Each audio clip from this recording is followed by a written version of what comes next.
고린도 전서에서 시작한 우리 강해가 이제 후서까지 와서 이제 거의 이제 후반부에 와 있습니다. 근데 고린도 후서 이 말미에 있는 10장, 11장, 12장 이 세 장에 걸쳐 이르는 내용들은 거의 다 사도 바울이 자신이 하나님께 부름받아 하나님이 세우시고 하나님이 보내신 사도다 내가, 그거를 변호하는 내용입니다. 당시 고린도 교회에서 사도 바울의 사도권을 굉장히 비난하고 공격하고 의심하고 하는 무리들이 계속 있었기 때문에 바울은 고린도 전서에서도 내가 사도다, 내가 사도라고, 나도 사도야, 후서에 넘어서 또 하는 거예요. 나도 사도다, 너희가 왜 나를 비방하느냐, 이러면서 이제 이 이야기가 계속 3장에 걸쳐서 바울의 항변이 이어집니다. 바울을 공격하는 사람들이 공통되게 반복적으로 걸고 넘어지는 건 딱 하나였습니다. 네가 하나님이 세우시고 하나님이 보내신 하나님의 일꾼이면 뭔가 우리하고는, 일반 성도하고는 다른 게 있어야 될 거 아니냐. 딱히 다른 것도 없는 것 같고 뭔가 좀 눈에 보여지는 특별한 게 있어야 되는데 왜 안 보이냐. 이걸 계속 걸고 넘어졌어요. 이거는 이제 고린도 전서에서도 제가 말씀드렸고 후서에서도 여러 번 설교 때 말씀을 드렸습니다. 오늘 본문에서도 비슷한 맥락입니다. 비슷한 맥락인데 조금 초점을 조금 다른 부분에서 이제 좀 바울이 자기를 변호하죠. 두 가지를 좀 나누려고 합니다. 하나씩 봅니다. 첫 번째 읽습니다. 시작. 오늘 본문 봅니다. 8절 9절. 내가 너희를 섬기기 위하여 다른 여러 교회에서 비용을 받은 것은 탈취한 것이라. 또 내가 너희와 함께 있을 때 비용이 부족하였으되 아무에게도 누를 끼치지 아니하였음은 마게도냐에서 온 형제들이 나의 부족한 것을 보충하였음이라. 바울이 지금 하소연하는 내용입니다. 뭐에 대한 하소연인지 아시겠어요? 이런 거예요. 고린도 교회의 교인들에게 너희가 생활비 안 줘서 다른 교회들이 준 헌금으로 내가 먹고 살면서 사역했지 않냐. 너희가 불편해하니까 내가 그랬다. 이 얘기예요. 너희가 불편해하니까. 마게도니아 교회의 교인들이 보내준 돈 아니었으면 나는 굶어 죽었어. 고린도 사역 못했어. 왜? 너희가 뭘 안 해서? 헌금 안 해서. 너희가 사례비 안 줘서. 그 얘기예요. 그 얘기. 딱 그 얘기예요. 그래서 이 얘기를 하는 거예요. 너희를 섬기기 위해서 고린도 교회 성도들을, 고린도 교회를 사역하기 위해서, 그럼 고린도 교회에서 사례비를 받아야 되는데 사례비를 어디서 받았다는 거예요? 다른 여러 교회에서. 그래서 탈취한 거다라는 얘기는, 아니 그 교회 성금 받아서 그 교회에 사역해야 되는데 나는 그 교회 성금 받아서 너희 사역했다. 이 얘기는 거기 거 내가 탈취한 거야. 알아? 이 얘기를 지금 따지고 있는 거예요. 왜 이런 하소연을 할까요? 왜? 당시 고린도 교회에서 그 일부 교인들이 이런 거죠. 네가 하나님이 세우시고 하나님이 보내신 하나님의 종이라 그러면 왜 치사하게 교인들 호주머니에서 돈 받아서 생활할 생각하느냐. 필요한 게 있으면 하늘에서 직접 받아갖고 쓰든지, 아니면은 하나님이 특별한 능력으로 먹이시고 입히든지 엘리야처럼 할 것이지. 이런 식의 공격을 받았기에 바울이 이런 말을 하는 거예요. 바울이 목사들 사이에서 제일 미운 사람은 나는 사례비 안 받고 목회한다고 자랑하는 사람입니다. 왜 그럴까요? 성도들의 마음을 흐려놓기 때문입니다.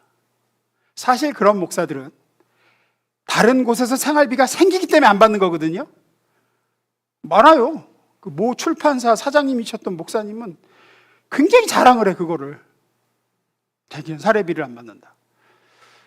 또 우리 교단에도 한 분 있어요. 그 자녀가 굉장히 그 프랜차이즈 요식업계 그 대표인데 돈이 뭐 어마어마하죠. 아들이, 큰아들인가 그럴 거예요. 자기는 사례비 안 받는다고 항상 자랑해요. 하지만 안 받는 것이 자랑이 되어서는 절대로 안 됩니다. 안 받는다고 하는 그 목사님도 먹어야 삽니다.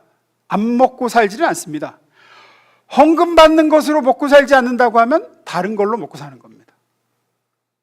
목사, 선교사, 전도사 이런 사역자들은 목회를 할 뿐만 아니라 다 자기 가정을 가지고 있습니다. 당연히 사는데 뭐가 들어요? 돈이 들어요. 돈이.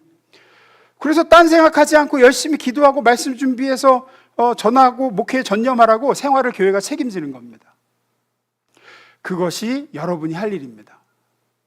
저나 우리 교육자들이 열심히 앉아서 기도하고 말씀 연구해서 양떼들을 먹이는 데 집중하고 다른 데 신경 안 쓰게 하는 것이, 그것이 여러분이 할 일이라고요. 우리 교회 교육자들은 사례비를 조금밖에 안 받는다는 것이 교회의 자랑이 되어서는 안 됩니다. 반대로 다른 교회보다 많이 받는다는 걸 가지고 공격거리로 삼아서도 안 되고요. 여러분은 교육자들을 대접 잘 하십시오. 그리고 혹시 대접을 잘 받아서 그 대접으로, 그 돈으로 엉뚱한 짓 하고 나태하고 기도 안 하고 말씀 연구 제대로 안 하고 그러더라도 내버려 두세요. 그냥 나중에 주님 앞에 피멍 들고 가죽이 벗겨지도록 맞을 겁니다. 그러니 사역자들 돈 많이 주면 게을러진다, 나태해진다, 칭찬하면 교만해진다, 이런 염려는 여러분 몫이 아니에요. 여러분은 교육자들한테 잘 해주셔야 됩니다. 못하고 있다는 얘기가 아니라 오늘 본문에서 다루고 있기 때문에 하는 겁니다. 교육자들은 있는 힘을 다해서 제 역할을 하는 거고, 여러분의 사적인 판단으로, 요즘에는 그런 분들 없어요. 근데 예전에는 꽤 있었어요. 하나님의 종으로 선자가 고난을 좀 겪어봐야지, 그거를 자기가 주려고 그래. 자기가 겪게 만들려고요. 필요하다면 하나님이 아무리 교회에서 잘해줘도 어떻게 할 수 없는 고난의 경험을 목회자에게 쌓게 하십니다. 그건 하나님이 하실 일이고, 여러분은 넉넉한 마음을 가셔야 된다는 겁니다. 그리고 그거 넉넉히 받은 걸 어떻게 쓰느냐, 사역에 집중하느냐, 나태해지느냐, 그건 하나님이 그분이 불러 세운 종을 다루시는 문제입니다. 이 문제가 고린도 교회에서 크게 흔들렸던 것이고, 그것 때문에 바울이 이렇게 치사한 소리를 편지에 담을 수밖에 없었던 거예요. 메시지 성경으로 좀 볼까요? 읽어봅니다. 시작.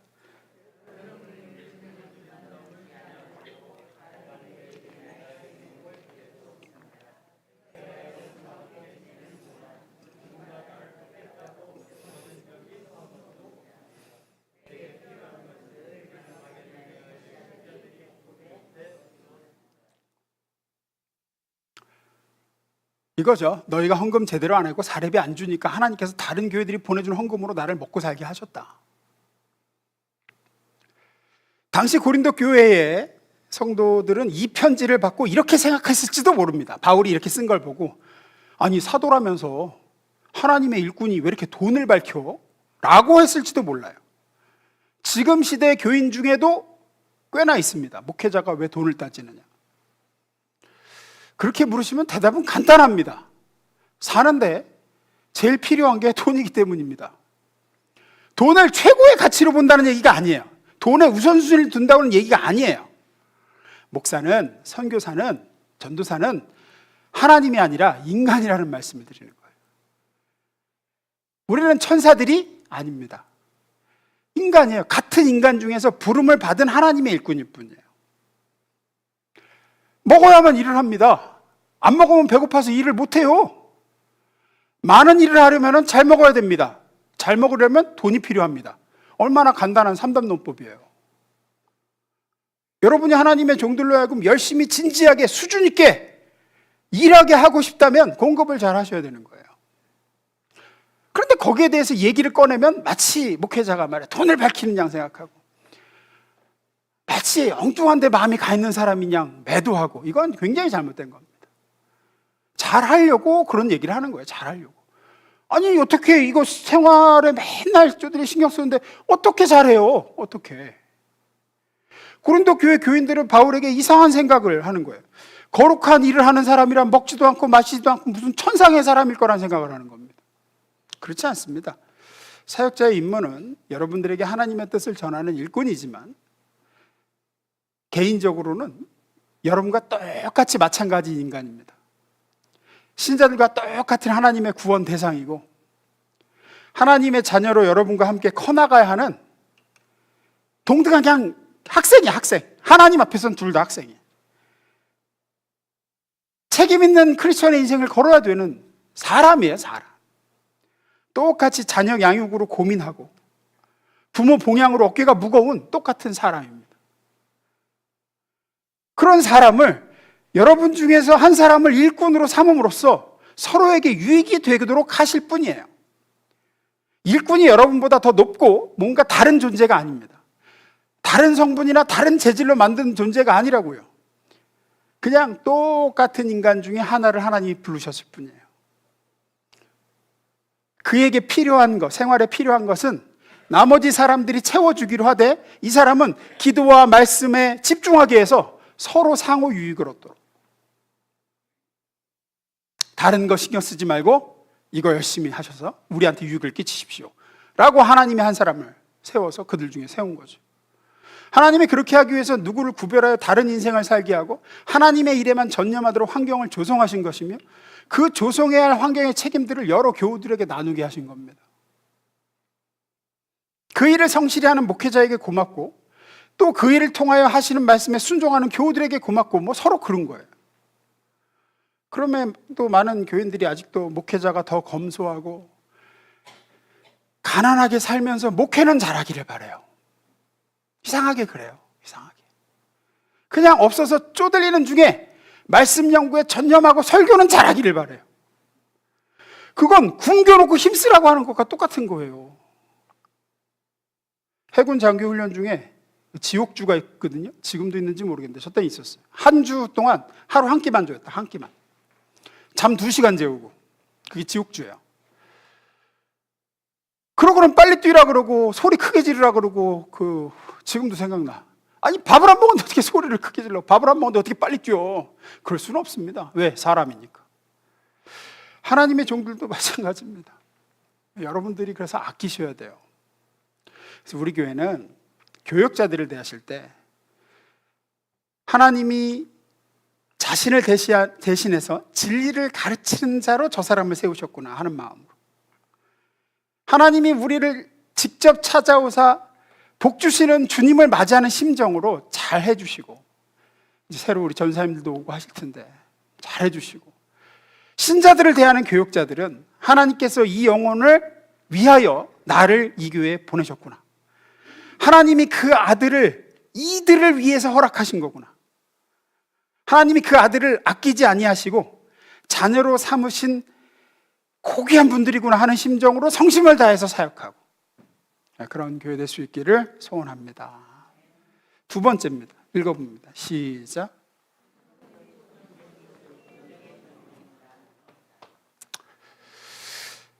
오늘 고린도후서 10장 4절 5절 말씀 봅니다. 바울이 이런 얘기를 합니다. 우리의 싸우는 무기는 육신에 속한 것이 아니요 오직 어떤 견고한 진도 무너뜨리는 하나님의 능력이라. 모든 이론을 무너뜨리며 하나님 아는 것을 대적하여 높아진 것을 다 무너뜨리고 모든 생각을 사로잡아 그리스도에게 복종하게 하니.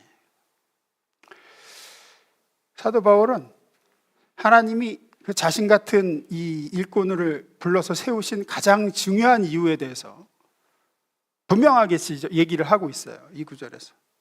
마지막 절에 정확하게 얘기하죠. 하나님을 아는 것을 대적하여 높아진 것을 다 무너뜨리고 모든 생각을 사로잡아 그리스도께 복종하도록 진리의 말씀을 선포하고 전하는 일을 내가 했다 라고 얘기합니다. 여기서 우리가 간과하기 쉬운 부분이 있습니다. 목사가 얼마나 청렴하냐, 얼마나 성품이 고매하냐 때문에 그 사람이 정말 하나님을 의지하여 사람들을 하나님 앞에 세우는 싸움을 하는지를 놓치고 있는 경우가 많아요. 이게 무슨 얘기냐면 여러분은 제가 인격적으로 도덕적으로 윤리적으로 얼마나 괜찮은 사람이냐 하는 것보다 우리 목사가 우리를 하나님 앞으로 정말 인도하며 하나님이 원하시는 뜻을 알리는 일을 정말 열심히 하는가를 최우선으로 물어봐야 된다고요. 물론 하나님을 소개하고 하나님의 뜻을 진리를 알리는 일을 하는 통로로서 목사가 인격적이고 도덕적일 필요가 있습니다.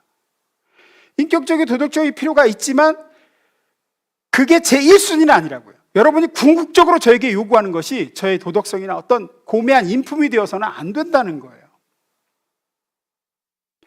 저는 물론 목사라는 책임과 함께 개인적으로 하나님의 사람으로 제가 완성되어져야 할 스스로 책임을 가지고 있어서 자신을 채찍질하고 열심히 주를 닮아가려고 노력을 할 겁니다. 그러나 여러분이 물으셔야 할 것은 그것이 먼저가 아니라는 얘기예요.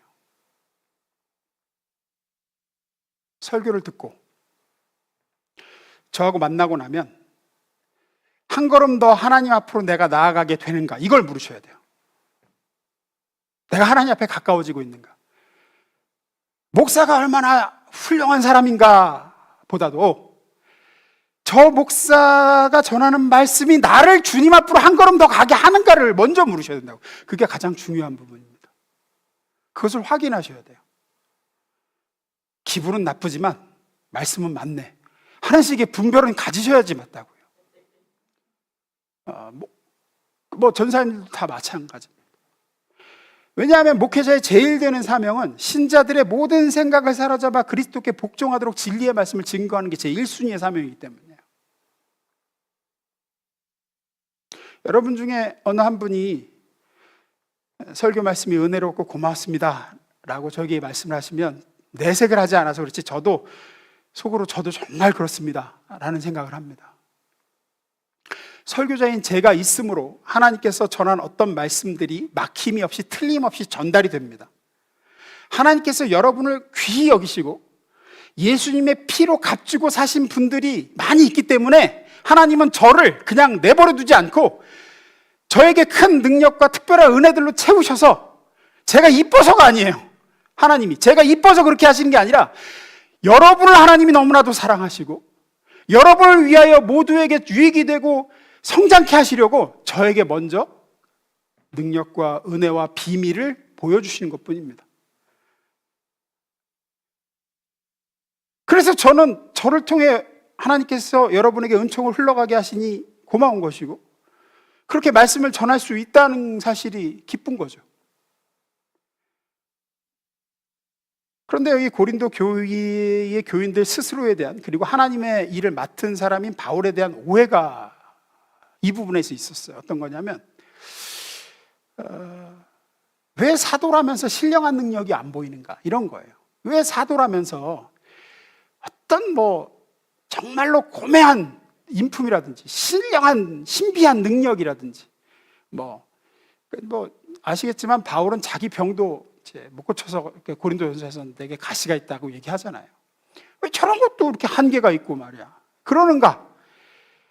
이런 질문이 없어야 되는 이유가 거기에 있는 거예요. 목회자의 제1되는 사명은 앞서 말씀드린 대로 성도들을 하나님 앞으로 한 걸음 더 나아가게 만드는 데 가장 중요한 역할이 있어요. 그가 연약하든 병을 가지고 있든 그가 어떤 모나든, 물론 그런 것들이 없는 게 제일 좋겠지만 그게 1순위는 아니라는 겁니다. 근데 고린도 교회 교인들은 그런 것들을 1순위로 들면서 사도 바울 사도는 말이야, 다음 주나 다다음 주에 다루겠지만 언변도 현찮고 글에는 능력이 있지만 말은 별로고, 또 자기 병도 하나 제대로 못 고치고 우리하고 별로 다를 것도 없는데 이런 식으로 이제 하는 거죠. 이렇게 나가게 되면 심각한 시험에 들게 되는데, 어떤 심각한 시험에 들게 되냐면 성도들의 그런 빗나간 기대에 부응하려고 목회자가 오버를 하게 됩니다. 위선적이 된다든지, 아니면 성경이 요구하지 않는 하나님의 일꾼된 증거를 지가 보여주겠다고 설치게 돼요. 왜? 성도들이 그런 것들을 자꾸 요구하니까. 앞서도 얘기했지만, 아니 목사님 자녀가 왜 속을 새겨? 목사님 자녀도 속을 새겨요. 똑같거든요, 사람이요. 그런 것들로 증거를 삼다 보니까 어떻게 하냐면 숨겨야지. 숨겨요. 어떻게든지 숨기려고 들어요. 그리고 또 큰 소리를 치게 되고, 자기가 신비한 세계에 처한 양, 자기를 천상계에 있는 너희하고는 레벨이 달라, 이래야 이제 믿고 따르고 할 것 같으니까 거짓말을 지어내게 돼요. 자기가 안수하면 낫는다는 등, 안수해도 안 나오면 네가 믿음이 부족한 거라는 등, 기도가 부족해서 그런 거지 나는 능력이 있는데. 이제 거기서 더 나가면 나는 천사를 부린다. 있어요, 천사 부린다고. 자기가 천사를 부린대요. 하나님과 대면하여 직접 소통한다. 거기서 한 발짝 더 가면 언제 몇 시에 주님이 다시 오신다까지 가는 거예요. 이제 바울은 여러 차례 이 문제를 지적했습니다. 고린도후서 10장 7절, 11절, 5절 읽습니다. 시작.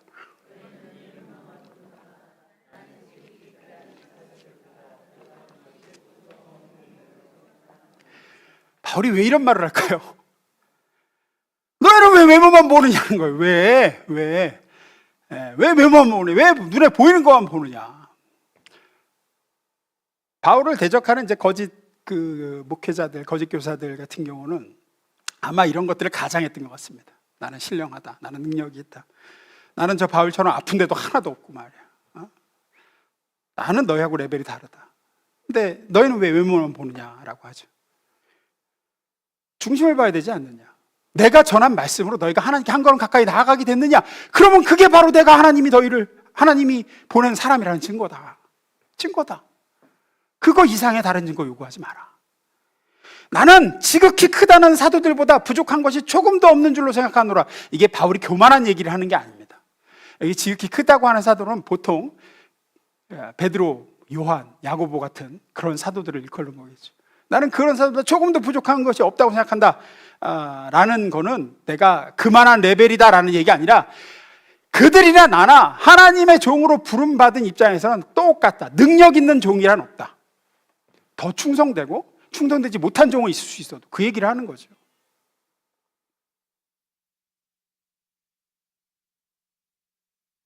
다시 말씀드리지만 하나님이 부르셔서 사용하는 종들 중에 더 충성되고 덜 충성된 종은 있습니다. 하지만 더 능력 있고 덜 능력 있는 종이란 있을 수 없습니다. 왜 너희는 외모만 보느냐? 하나님께서 말씀 사역자로 부름받아 사역하는 이상 본질에 있어서는 나나 지극히 크다는 사도나 똑같은 하나님의 일꾼들이다. 그런데 고린도 교인들이나 현대 교인들이나 자꾸만 어떻게 해요? 저 종은 이 종과 다르다고 얘기합니다. 다른 것은 충성에 있어서는 다를 수 있습니다. 하나님의 뜻을 충성되이 제대로 전달했느냐 안 했느냐, 하나님이 하라고 하신 대로 순종하는 종이냐 안 하는 종이냐, 그건 굉장히 중요한 부분이에요. 그 차이는 있습니다, 분명히. 하지만 이 종이 하면 되는데 저 종이 하면 안 되는 일이라는 것은 없습니다. 이 시험을 누가 주느냐? 성도들이 준단 말이에요. 성도들이 자꾸만 목회자는 인간과 하나님 중간쯤 되는 존재가 되길 바란단 말이에요.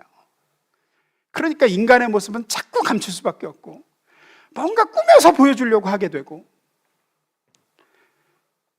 목사에게 저 목사가 안수하면 귀신이 나가는데 왜 당신이 하면 안 나갑니까? 그런 것은 없습니다, 여러분. 그런 것은 없어요.